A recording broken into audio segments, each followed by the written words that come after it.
अस्सलाम वालेकुम दोस्तों। आज बात करने वाले हैं जंग आज़ादी में मुसलमानों की कुर्बानियाँ।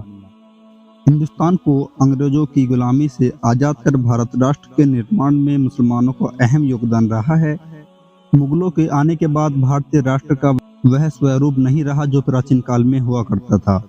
हमारे मुल्क की संस्कृति और सभ्यता के स्वरूप में बहुत सारे बदलाव आए और एक साझी हुई संस्कृति का निर्माण हुआ। जंग आज़ादी में मुसलमानों ने अपनी जान निछावर कर दी। आपको बता दें कि दिल्ली के इंडिया गेट पर करीब 95,300 नाम लिखे गए हैं, जिनमें से 61,945 मुस्लिम सेनानियों के नाम हैं। इसका मतलब यह हुआ कि भारत की आज़ादी के लिए अंग्रेजों के खिलाफ आवाज़ उठाने, लड़ने और बलिदान देने वालों में से 65% मुस्लिम स्वतंत्रता सेनानी थे। लेकिन आज कुछ लोग देश के मुसलमानों को गद्दार और देशद्रोही साबित करने पर तुले हुए हैं। शायद उन लोगों ने आज़ादी के इतिहास को ठीक से पढ़ा ही नहीं है। कुछ खामियां इतिहासकारों की भी रही हैं, क्योंकि उन्होंने मुसलमानों के योगदान को उस तरह से इतिहास के पन्नों में दर्ज नहीं किया जिस तरह से अन्य नायकों के योगदान को दर्ज किया गया है। यही सबसे बड़ी वजह है कि इतिहास लेखन में पूरी तरह न्याय न होने के कारण मुसलमानों के योगदान को ठीक से जाना नहीं जाता। सैयद शाहनवाज अहमद कादरी और कृष्ण कल्की ने लहू बोलता है नाम से एक ऐसी किताब लिखी है जिसमें जंग आज़ादी के मुस्लिम किरदारों की बात छिपी हुई है। इस वतन को अंग्रेजों की गुलामी से आज़ाद कराने के लिए न जाने कितने मुस्लिम और हिंदू भाई फांसी के फंदे पर लटके और कितने शहीद हुए, कितनों को काले पानी की सजा हुई, कितने गिरफ्तार हुए। इसका लेखा जोखा पहली बार ही इस किताब में पेश किया गया है। इस किताब लहू बोलता है में उन्होंने उन सभी मुस्लिम किरदारों के नाम भी दिए हैं। आज हम तो जंग आज़ादी में भाग लेने वाले चंद नेताओं को ही जानते हैं, लेकिन कादरी साहब ने इन लोगों की एक लंबी फहरिस्त पेश की है और बंटवारे की कहानी को सही रूप में लिखा है। उलेमाओं को नंगा करके जिंदा जला दिया गया। इस किताब लहू बोलता है में मुस्लिम लीग के निर्माण की ऐतिहासिक परिस्थितियों का भी उल्लेख है और कांग्रेस के भीतर मुसलमानों को लेकर की गई अंदरूनी सियासत का भी वर्णन किया गया है। 1857 की लड़ाई हिंदू और मुसलमान भाइयों ने साथ मिलकर लड़ी थी और उस जंग में 1 लाख मुस्लिम मारे गए थे। कानपुर से फर्रुखाबाद के बीच सड़क के किनारे जितने भी पेड़ थे उन पर अंग्रेजों ने मौलानाओं को फांसी दे दी थी। इसी तरह राजधानी दिल्ली के चांदनी चौक से लेकर खैबर तक भी जितने पेड़ थे उन पर सभी उलेमाओं को फांसी दी गई थी। करीब 14,000 उलेमाओं को सजाए मौत दे दी गई थी। दिल्ली में जामा मस्जिद से लेकर लाल किले के बीच मैदान में कई उलेमाओं को नंगा करके जिंदा जला दिया गया था। लाहौर की शाही मस्जिद में भी पिटती दिन 80 मौलवियों को फांसी देकर उनकी लाशें मुबारक रावी नदी में फेंक दी जाती थी। कादरी साहब ने अपनी किताब में लिखा है कि फांसी पर चढ़ने वाले और काला पानी की सजा पाने वाले क्रांतिकारियों में 75% मुसलमान थे।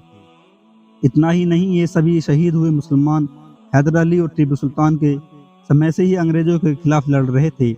अंग्रेजों ने कई मुसलमान को सरेआम 500 से लेकर 900 कोड़े तक मारे और अवाम में यह झूठ फैलाया गया कि इकबाल 2 कौमी सिद्धांत के पैरोकार हैं, जबकि उन्होंने सारे जहां से अच्छा हिंदुस्तान हमारा ये गीत लिखा। जिस दिन हमें आज़ादी मिली उस रात पार्लियामेंट में मौजूद लोगों ने यही तराना कोरस में गाया था, फतवा देश प्रेम का। उस दौर में मौलाना हुसैन अहमद मदनी ने अंग्रेजी हुकूमत के खिलाफ फतवा दिया था कि अंग्रेजों की फौज में भर्ती होना हराम है। अंग्रेजी हुकूमत ने मौलाना के खिलाफ मुकदमा दायर कर सुनवाई में पूछा, क्या आपने यह फतवा दिया कि अंग्रेजी फौज में भर्ती होना हराम है? मौलाना हुसैन अहमद मदनी ने बेखौफ होकर जवाब दिया, हाँ फतवा दिया है, और सुनो यही फतवा अब मैं इस अदालत में भी दे रहा हूँ और याद रखो आगे भी हमेशा जिंदगी भर यही फतवा देता रहूंगा। इस पर जज ने कहा, मौलाना तुम्हें फांसी की सजा होगी। जज की बातों का जवाब देते हुए मौलाना ने कहा कि फतवा देना मेरा काम है और सजा देना आपका काम है, आप सजा दीजिए। मौलाना ने मुस्कुराते हुए अपनी झोली से एक सफ़ेद कपड़ा निकाल कर मेज पर रखा। जब अंग्रेज जज यह पूछते हैं यह क्या है मौलाना, मौलाना कहते हैं कि यह कफन का कपड़ा है, मैं देवबंद से कफन अपने साथ ही लेकर आया था। जब जज मौलाना हुसैन अहमद मदनी से कहता है कि कफन का कपड़ा तो तुम्हें यहाँ भी मिल जाता, अंग्रेज जज की बात का मुंह तोड़ जवाब देते हुए मौलाना ने कहा कि جس انگریزی حکومت کی ساری عمر مخالفت کی اس کا کفن پہن کر قبر میں جانا میرا ضمیر بالکل بھی گوارا نہیں کرے گا۔ غور کی بات ہے کہ فتوے اور اس گھٹنا کے اثر میں ہزاروں مسلم لوگوں نے فوج کی نوکری چھوڑ دی اور وطن کے لیے جنگ آزادی میں شامل ہو گئے۔ شاہ عبدالعزیز کا انگریزوں کے خلاف فتویٰ۔ 1772 میں شاہ عبدالعزیز نے بھی انگریزی حکومت کے خلاف جہاد کا فتویٰ دیا تھا۔ شاہ عبدالعزیز نے بھارت واشیوں کے دلوں میں آزادی کی کرانتی کی لو جلائی تھی۔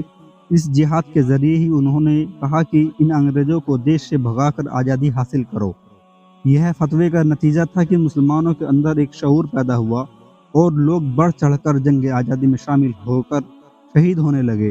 آج بڑے ہی افسوس کی بات ہے کہ بھارت کی آزادی کے آندولن میں اتنے مسلمانوں کے شہید ہونے کے باوجود بھی لوگوں کو مسلمانوں کے یوگدان کے بارے میں بتایا ہی نہیں جاتا۔ جنگ آزادی میں شامل ہونے والے مسلمان حیدر علی، شیر میسور ٹیپو سلطان، نواب سراج الدولہ خان، عبدالغفار خان، اشفاق اللہ خان، شہزادہ فیروز شاہ، مولانا احمد اللہ شاہ، مولانا ظفر علی خان اور بیگم حضرت محل اصف علی جیسے کئی مسلمانوں نے آزادی کے آندولن میں اپنی اہم بھومکا نبھائی ہے۔ دکھ اس بات کا ہے کہ جن مسلمانوں نے وطن کو انگریزوں کی غلامی سے آزاد کرانے کے لیے اپنا سب کچھ قربان کر دیا، آج کچھ لوگوں کو ان مسلمانوں کی قربانی بالکل بھی یاد نہیں ہے۔ آج کے وقت میں کچھ مٹھی بھر لوگوں نے یہ بھرم پھیلا رکھا ہے کہ مسلمانوں نے دیش کی آزادی کے لیے کچھ بھی نہیں کیا۔ ایسے میں انہیں یہ جان لینے کی ضرورت ہے کہ مسلمان ہندوستان کے لیے قربانیاں دیتے آئے ہیں اور ہمیشہ دیتے رہیں گے انشاءاللہ۔ دوستو ویڈیو کو لائک کریں، شیئر کریں اور ہمارا چینل علی رائے ٹیک 01 ضرور سبسکرائب کریں۔ شکریہ۔